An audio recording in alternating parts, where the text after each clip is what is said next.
مدائن پر کسرا کی شکست اور زوال کی سیاہ کالی گھٹائیں چھائی ہوئی تھیں۔ لوگوں پر خوف و ہراس طاری تھا۔ کسرا کی اس تلوار پر زنگ لگ چکا تھا جس کا خوف بڑی دور تک پہنچا ہوا تھا، مگر 2-4 سالار تھے جو اس ڈوبتی کشتی کو طوفان سے نکال لے جانے کی کوششوں میں مصروف تھے۔ ان حالات میں ایک گھوڑا مدائن میں داخل ہوا اور بہمن جازویہ تک پہنچا۔ اب اور کیا بری خبر رہ گئی تھی جو تو لایا ہے؟ بہمن نے پوچھا۔ کہاں سے آیا ہے تو؟ کیا مسلمانوں کا لشکر مدائن کی طرف آ رہا ہے؟ نہیں، اس آدمی نے کہا۔ مسلمانوں کا لشکر چلا گیا ہے؟ چلا گیا ہے؟ بہمن جازویہ نے طنزیہ لہجے میں پوچھا۔ تو ان لشکریوں میں سے معلوم ہوتا ہے جنہیں مسلمانوں کی دہشت نے پاگل پن تک پہنچا دیا ہے؟ کیا تو نہیں جانتا تیرے جرم کی سزا موت ہے؟ یہ آدمی گھوڑے سے اتر چکا تھا۔ اس کی اطلاع پر بہمن جازویہ باہر آ گیا تھا۔ اس نے اس آدمی کو اندر لے جا کر عزت سے بٹھانے کے قابل نہیں سمجھا تھا۔ سزائے موت کا نام سنتے ہی اس آدمی نے گھوڑے کی باگ چھوڑ دی اور تیزی سے آگے ہو کر سالار بہمن جازویہ کے قدموں میں بیٹھ گیا۔ میں عین تمر سے آیا ہوں، اس نے گھبرائی ہوئی ملتجی آواز میں کہا۔ بے شک میں شکست کھانے والوں میں سے ہوں، لیکن ان میں سے بھی ہوں جو شکست کو فتح میں بدلنا چاہتے ہیں۔ پہلے وہ بات سن لیں جو میں بتانے آیا ہوں، پھر میرا سر کاٹ دینا، لیکن میری بات کو ٹالو گے تو یہ نہ بھولنا کہ تم میں سے کسی کا بھی سر مسلمانوں کے ہاتھوں سلامت نہیں رہے گا۔ بول، جلدی بول، بہمن نے کہا۔ کیا بات ہے جو مجھے اتنی دور سے سنانے آیا ہے؟ بہمن جازویہ کی ایک بیٹی جو جوان تھی ایک آدمی کو اپنے باپ کے قدموں میں بیٹھا دیکھ کر قریب آ گئی۔ وہ دیکھ رہی تھی کہ جب سے اس کا باپ شکست کھا کر آیا ہے وہ غصے سے بھرا رہتا ہے اور سزائے موت کے سوا اور کوئی بات نہیں کرتا۔ لڑکی تماشا دیکھنے آئی تھی کہ اس کا باپ آج ایک اور سپاہی کو جلاد کے حوالے کرے گا۔ خالد عراق سے چلا گیا ہے، عین التمر سے آئے ہوئے آدمی نے کہا۔ میں خود نہیں آیا، مجھے شمشیر بن قیس نے بھیجا ہے، آپ اسے جانتے ہوں گے۔ مسلمانوں کے سالار خالد نے عین التمر پر قبضہ کر کے وہیں کے سرکردہ افراد کو عمال مقرر کر دیا ہے۔ اس کا اور باقی سب حملہ آور مسلمانوں کا سلوک مقامی لوگوں کے ساتھ اتنا اچھا ہے کہ سب ان کے وفادار ہو گئے ہیں، لیکن کچھ لوگ ایسے ہیں جو اس موقع کی تلاش میں ہیں کہ مسلمانوں کو نقصان پہنچائیں۔ میں خود دیکھ رہا تھا کہ مسلمانوں کی فوج اچانک عین التمر سے نکل گئی۔ زرتشت کی قسم، بہمن جازویہ نے کہا۔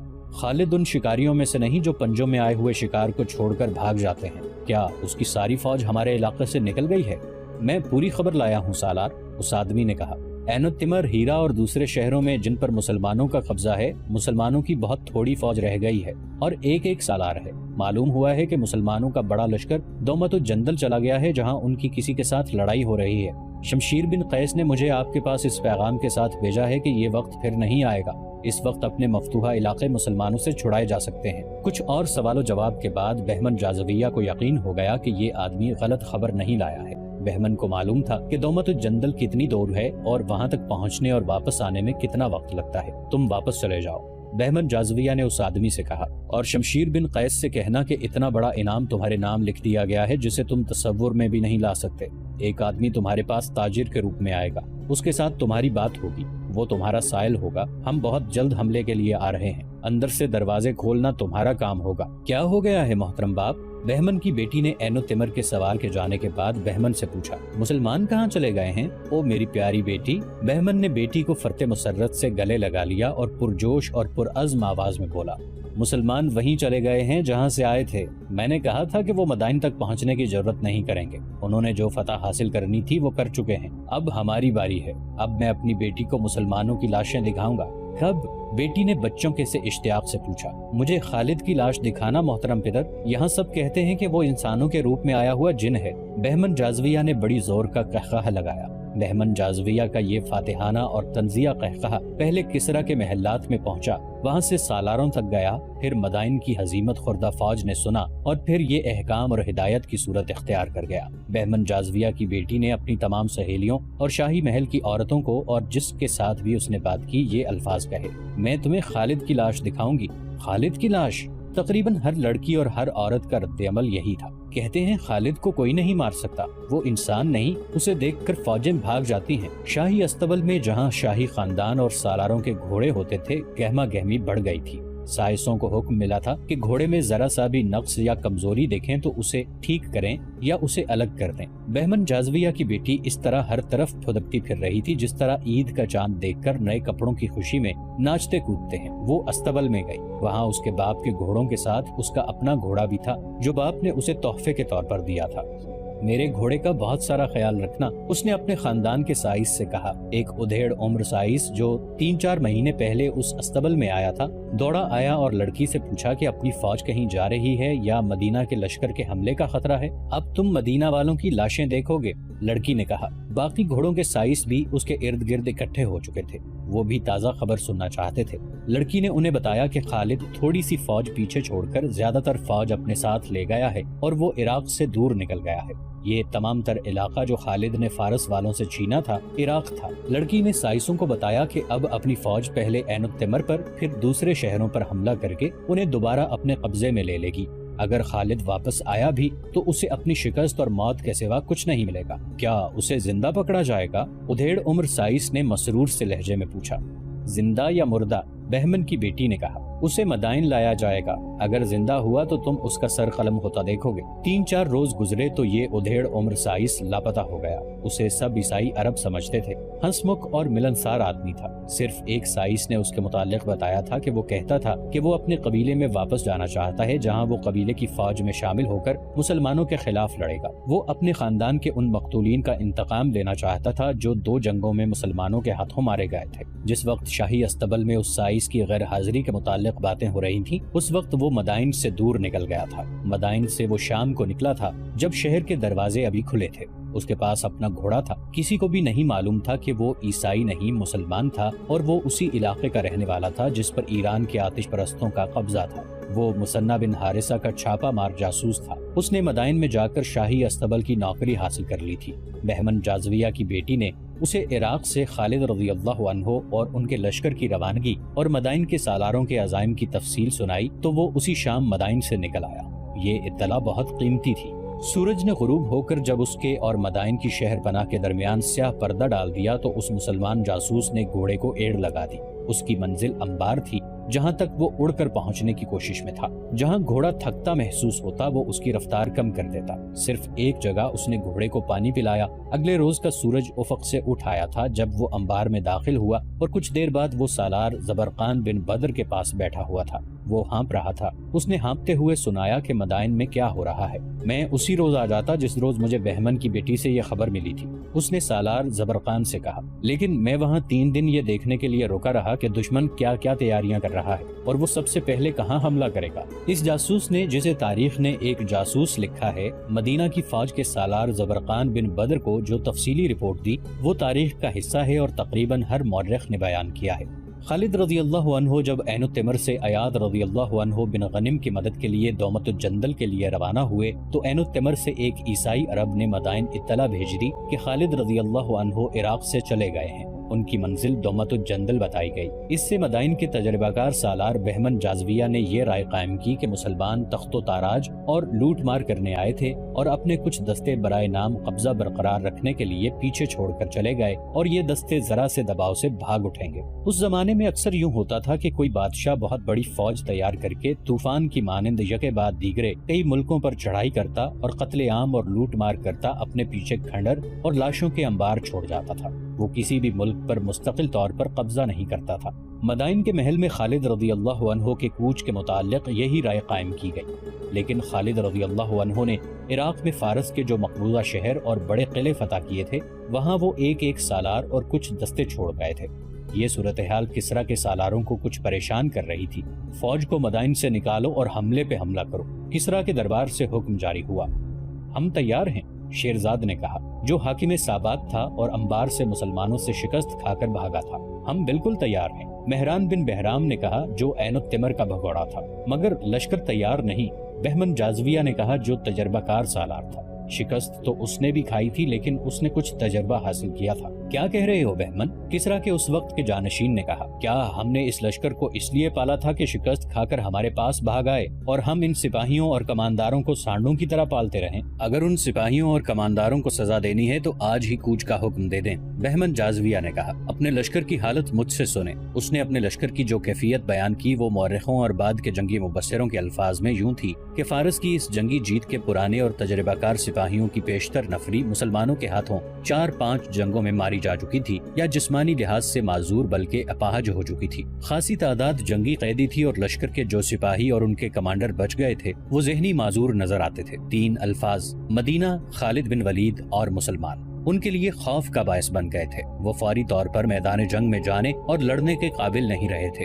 ان کا جوش اور جذبہ بری طرح مجروح ہوا تھا۔ گھوڑوں کی بھی کمی واقع ہو گئی تھی۔ بہمن جازویہ نے دربار خاص میں بتایا کہ جو عیسائی قبیلے ان کے اتحادی بن کر لڑے تھے ان کی بھی یہی کیفیت ہے۔ مہرام بن بہران نے انہیں عین التمر میں جو دھوکہ دیا تھا اس کی وجہ سے وہ فارس والوں کے ساتھ ملنے سے انکار کر سکتے تھے، پھر بھی انہیں ساتھ ملا لیا جائے گا۔ بہمن جازویہ نے کہا، لیکن اپنے لشکر کے لیے ہزارہ جوان آدمیوں کی بھرتی کی ضرورت ہے۔ ہمیں اپنے لشکر میں نیا خون شامل کرنا پڑے گا۔ ان جوانوں کو ہم بتائیں گے کہ مسلمانوں نے ان کی شہنشاہی کو، ان کی غیرت کو اور ان کے مذہب کو للکارا ہے۔ اگر انہوں نے مسلمانوں کو صفائے ہستی سے مٹا نہ دیا تو ان پر زرتشت کا قہر نازل ہوگا۔ ان کی جوان اور کماری بہنوں کو مسلمان اپنی لونڈیاں بنا لیں گے۔ اتنے زیادہ لشکر کی کیا ضرورت ہے؟ مہران بن بہرام نے کہا، اطلاع تو یہ ملی ہے کہ ہر جگہ مسلمانوں کی نفری برائے نام ہے۔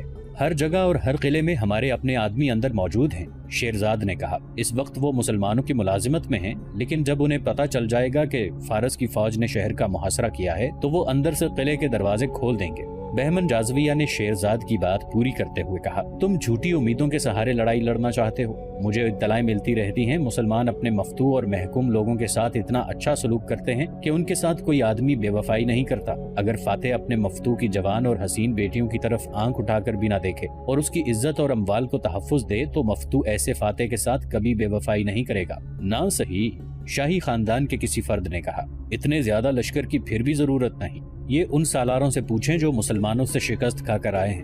بہمن جازویہ نے کہا، میں تو کہتا ہوں کہ مسلمان جتنے تھوڑے ہوتے ہیں اتنے ہی زیادہ طاقتور ہوتے ہیں۔ میں کوئی خطرہ مول نہیں لینا چاہتا۔ یہ بھی خیال رکھیں کہ مسلمان قلعہ بند ہوں گے، انہیں زیر کرنے کے لیے ہمارے پاس 10 گنا نفری ہونی چاہیے۔ میں اپنی جوابی کارروائی کو فیصلہ کن بنانا چاہتا ہوں۔ یہ بھی خیال رکھو کہ ہم ایک دن میں مقبوضہ شہر مسلمانوں سے واپس نہیں لے سکتے۔ مسلمان جہاں مقابلے میں جم گئے وہاں ہمیں مہینوں تک باندھ لیں گے۔ اس عرصے میں خالد اپنے لشکر کے ساتھ واپس آ سکتا ہے۔ اس کے واپس آ جانے سے صورتحال بالکل ہی بدل جائے گی۔ اگر ہمارے لشکر کی نفری کم ہوئی تو اس جنگ کا پانسا پلٹ سکتا ہے۔ ہم لشکر تیار کر کے اسے کئی حصوں میں تقسیم کریں گے اور ایک ہی وقت ہر جگہ حملہ کریں گے۔ کیا خالد کے خاتمے کا کوئی انتظام نہیں ہو سکتا؟ کسرا کے جانشین نے پوچھا۔ یہ انتظام بھی میرے پیش نظر ہے، بہمن جازویہ نے کہا۔ دیکھ بھال کے لیے میں تیز رفتار گھڑ سوار ہر طرف پھیلا دوں گا۔ خالد جدر سے بھی آئے گا، مجھے اطلاع مل جائے گی، میں اسے عراق سے دور روک لوں گا۔ بہمن جازویہ کو وسیع اختیارات مل گئے۔ اس نے اپنے لشکر میں ان سپاہیوں کو زیادہ ترجیح دی جو مسلمانوں سے لڑ چکے تھے۔ اس کے ساتھ ہی نئی بھرتی شروع کر دی۔ نوجوانوں کو ایسا بھڑکایا گیا کہ وہ ہتھیاروں اور گھوڑوں سمیت لشکر میں آنے لگے۔ عیسائیوں کو زیادہ مراد دے کر فوج میں شامل کر لیا گیا۔ عیسائی قبیلوں کے سرداروں کو مدائن بلایا گیا اور انہیں بتایا گیا کہ خالد رضی اللہ عنہ اپنے لشکر کو عراق سے نکال کر لے گئے ہیں اور جو مسلمان فوج پیچھے رہ گئی ہے اسے یہیں ختم کرنا ہے اور زندہ بچے رہنے والے مسلمانوں کو صحرا میں بھٹک بھٹک کر مرنے کے لیے چھوڑ دینا ہے۔ بنی تغلب سے اب یہ توقع نہ رکھو کہ وہ تمہاری لڑائی لڑیں گے۔ عیسائی قبیلے بنی تغلب کے ایک سردار نے فارس کے سالاروں سے کہا، ہم ایک بار پھر وہ دھوکہ نہیں کھانا چاہتے جو ایک بار کھا چکے ہیں۔ عین التمر سے مہران بن بہرام اپنی ساری فوج لے کر نہ بھاگتا تو مسلمان وہیں ختم ہو جاتے۔ ہم اپنی لڑائی لڑیں گے۔ ہمیں مسلمانوں سے اپنے سردار عقا بن ابی عقا کے خون کا انتقام لینا ہے۔ ہم تمہاری مدد اور تمہارا ساتھ لیے بغیر مسلمانوں کو شکست دے سکتے ہیں۔ کیا تم اپنی لڑائی لڑو گے؟ بہمن جازویہ نے پوچھا۔ کیا ایسا نہیں ہوگا کہ مسلمان ہم دونوں کو الگ الگ شکست دے دیں؟ لڑیں گے تمہارے دوش بدوش ہی، بنی تغلب کے سردار نے کہا۔ میری عقل میرے قابو میں ہے، ہمارا دشمن مشترک ہے، ہم تمہارے ساتھ ہوں گے لیکن تم پر بھروسہ نہیں کریں گے۔ ہمیں خالد کا سر چاہیے۔ خالد یہاں نہیں ہے، مہران بن بہرام نے کہا۔ وہ جا چکا ہے، جہاں کہیں بھی ہے، عیسائی سردار نے کہا۔ زندہ تو ہے، ہم پہلے ان کے ان دستوں کو ختم کریں گے جو یہاں ہیں، پھر ہم خالد بن ولید کے پیچھے جائیں گے۔ وہ خود آ جائے گا، وہ دوستوں کی مدد کو ضرور آئے گا، لیکن یہاں موت اس کی منتظر ہوگی۔ یہ مسلمان جاسوس مدائن میں عیسائی بن کر شاہی استبل میں نوکری کرتا رہا تھا، اس لیے وہ عیسائیوں میں گھل مل گیا تھا۔ اس نے سالار زبرقان بن بدر کو بتایا کہ آتش پرستوں کی نسبت عیسائی قبیلے خالد رضی اللہ عنہ کے زیادہ دشمن بنے ہوئے ہیں، یہاں تک کہ انہوں نے فارس کے سالاروں سے کہا کہ وہ پیچھے رہیں، مسلمانوں پر پہلا وار عیسائی قبیلے بنی تغلب، نمر اور ایاد ہی کریں گے۔ سالار زبرقان بن بدر نے مدائن کی یہ رپورٹ سنی اور اسی وقت 2 قاصد بلائے۔ انہیں کہا کہ 2 بہترین گھوڑے لے لیں اور اڑتے ہوئے دومت الجندل پہنچے۔ زبرقان نے انہیں خالد رضی اللہ عنہ کے نام زبانی پیغام دیا۔ اور سالار اعلیٰ ابن ولید سے یہ بھی کہنا کہ جب تک انبار میں آخری مسلمان کی سانسیں چل رہی ہوں گی دشمن شہر کے اندر نہیں آ سکے گا۔ زبرقان بن بدر نے قاصدوں سے کہا، تو آ جائے گا تو ہمیں سہولت ہو جائے گی، نہیں آ سکو گے تو وہ اللہ ہمارے ساتھ ہے جس کے رسول صلی اللہ علیہ وآلہ وسلم کا پیغام ہم اپنے سینوں میں لیے یہاں تک آئے ہیں۔ اور ابن ولید سے کہنا کہ دومت الجندل کی صورتحال تجھے آنے دیتی ہے تو آ، اور اگر تو وہاں مشکل میں پھنسا ہوا ہے تو ہمیں اللہ کے سپرد کر، ہم اسی طرح لڑیں گے جس طرح تیری شمشیر کے سائے تلے لڑتے ہیں۔ ان قاصدوں کو روانہ کر کے سالار زبرقان نے چند ایک اور قاصدوں کو بلایا اور ہر ایک کو اس کی منزل بتائی۔ ان قاصدوں کو ان شہروں میں جانا اور وہاں کے سالاروں کو بتانا تھا کہ خالد رضی اللہ عنہ کی غیر حاضری سے آتش پرستوں نے کیا تاثر لیا ہے اور وہ حملے کی تیاری کر رہے ہیں۔ پیغام میں زبرقان نے یہ بھی کہا کہ اس نے دومت الجندل کو قاصد بھیج دیا ہے، اگر وہاں سے مدد نہیں آئی تو ہم ایک دوسرے کی مدد کو پہنچنے کی کوشش کریں گے۔ مسلمانوں کے لیے بڑی خطرناک صورتحال پیدا ہو گئی تھی۔ دشمن کے مقابلے میں نفری پہلے ہی تھوڑی تھی، وہ بھی بکھری ہوئی تھی۔ اس صورت میں کہ دشمن بیک وقت ان تمام شہروں کو جن پر مسلمانوں کا قبضہ تھا محاصرے میں لے لیتا تو مسلمان ایک دوسرے کی مدد کو نہیں پہنچ سکتے تھے۔ دونوں طرف بے پناہ سرگرمی شروع ہو گئی۔ عیسائی قبیلوں کے سرداروں نے بستی بستی جا کر لوگوں کو اکٹھا کرنا شروع کر دیا۔ وہ ان چھوٹے چھوٹے قبیلوں کو بھی اپنے ساتھ ملا رہے تھے جو عیسائی نہیں تھے، وہ بت پرست تھے۔ عیسائیوں کی جوان لڑکیاں بھی غیر مسلم بستیوں میں چلی گئیں۔ وہ عورتوں کو مسلمانوں کے خلاف بھڑکاتی تھیں کہ وہ اپنے مردوں کو، جوان بھائیوں اور بیٹوں کو باہر نکالیں ورنہ تمام جوان لڑکیوں کو مسلمان اپنے ساتھ لے جا کر لونڈیاں بنا لیں گے۔ ایسے نعرے بھی ان لڑکیوں نے لگائے کہ ہم مسلمانوں کی لونڈیاں بننے جا رہی ہیں۔ اور دوسرا نعرہ جو بستی میں لگ رہا تھا وہ یہ تھا کہ اپنے مقتولوں کے انتقام کا وقت آ گیا ہے، باہر آؤ اور انتقام لو۔ ادھر مدائن میں فارس کی لشکر کی تعداد بڑی تیزی سے بڑھتی جا رہی تھی۔ اب لشکر میں شامل ہونے والوں میں زیادہ تر نوجوانوں کی تھی جو جوش سے پھٹے جا رہے تھے۔ انہیں میدان جنگ میں لڑنے کی تربیت دی جا رہی تھی۔ گھڑ سواری، تیر اندازی، تیغ زنی اور نیزہ بازی تو وہ جانتے تھے، ان میں انہیں مزید طاق دیا جا رہا تھا۔ بہمن جازویہ تو جیسے پاگل ہوا جا رہا تھا۔ وہ خود مشقوں کی تربیت اور مشقوں کی نگرانی کرتا تھا۔ اس کے ساتھی سالار اسے کہتے کہ حملہ جلدی ہونا چاہیے، لیکن وہ نہیں مانتا تھا۔ کہتا تھا کہ خالد واپس نہیں آئے گا۔ اگر اسے واپس آنا ہی ہوا تو وہ لشکر کے ساتھ اس وقت یہاں پہنچے گا جب عراق کی زمین پر کھڑا ہونے کے لیے اسے ایک بالشت بھر بھی زمین نہیں ملے گی۔ مسلمان جن شہروں پر قابض تھے وہاں کی سرگرمی اپنی نوعیت کی تھی۔ ہر شہر میں مسلمانوں کی تعداد بہت تھوڑی تھی، انہوں نے کم تعداد سے قلعوں کے دفاع کی مشقیں شروع کر دی تھی۔ لاکھوں کے حساب سے تیر اور پھینکنے والے برچے تیار ہو رہے تھے۔ سالاروں نے مجاہدین کا ایک ایک چھاپا مار جیش تیار کر لیا تھا۔ انہیں زیادہ وقت قلعوں کے باہر گزارنا اور عام راستوں سے دور رہنا تھا۔ ان کا کام یہ تھا کہ دشمن شہر کا محاصرہ کر لے تو عقب سے اس پر ضرب لگاؤ اور بھاگو کے اصول پر چھاپے اور شبخون مارتے رہیں۔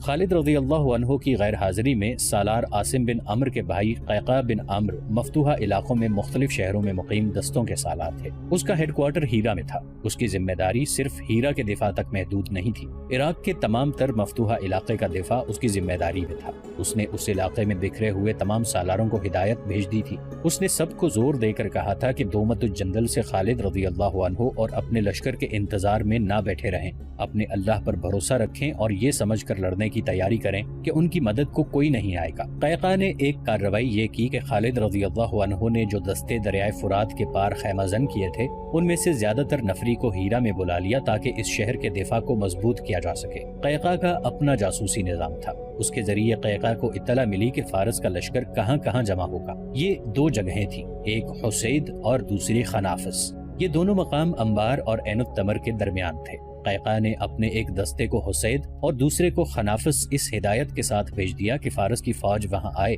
تو اس پر نظر رکھیں اور فوج کسی طرف پیش قدمی کرے تو اس پر چھاپے ماریں اور اس پیش قدمی میں رکاوٹ ڈالتے رہیں، شبخون بھی ماریں۔ جب یہ دونوں دستے اس مقام پر پہنچے تو دونوں جگہوں پر فارس کے ہراول دستے آئے ہوئے تھے۔ وہ جو خیمے گاڑ رہے تھے ان سے پتہ چلتا تھا کہ یہ خیمے کسی بہت بڑے لشکر کے لیے گاڑے جا رہے ہیں۔ مسلمان دستوں نے ان کے سامنے اسی انداز سے خیمے گاڑنے شروع کر دیے جیسے وہ بھی بہت بڑے لشکر کا ہراول ہوں۔ ادھر یہ تیاریاں ہو رہی تھیں۔ مجاہدین اسلام کو خس و خاشاک کی مانند اڑا لے جانے کے لیے بڑا ہی تند طوفان اٹھ کھڑا ہوا تھا۔ ادھر سالار زبرقان بن بدر کے روانہ کیے ہوئے دونوں قاصد دومت الجندل خالد رضی اللہ عنہ کے پاس پہنچ گئے۔ انہوں نے 350 میل فاصلہ صرف 5 دنوں میں طے کیا تھا۔ خالد رضی اللہ عنہ جب دومت الجندل گئے تھے تو انہوں نے 300 میل کا فاصلہ 10 دنوں میں طے کیا تھا۔ اب دو قاصدوں نے 350 میل سے زیادہ صحرائی اور دشوار مسافت 5 دنوں میں طے کی۔ بھوک اور پیاس سے ان کی زبانیں باہر نکلی ہوئی تھیں، ان کے چہروں پر باریک ریت کی تہ جم گئی تھی، ان کی زبانیں اکڑ گئی تھیں۔ انہوں نے پھر بھی بولنے کی کوشش کی۔ تم پر اللہ کی رحمت ہو، خالد رضی اللہ عنہ نے کہا، خشک جسموں سے تم کیسے بول سکو گے؟ انہیں کھلایا پلایا گیا تو وہ کچھ بولنے کے قابل ہوئے۔ سالار اعلیٰ کو انبار کے سالار زبرقان بن بدر کا سلام پہنچے۔ ایک قاصد نے کہا، وعلیکم السلام۔ خالد رضی اللہ عنہ نے پوچھا، اور وہ پیغام کیا ہے جو لائے ہو؟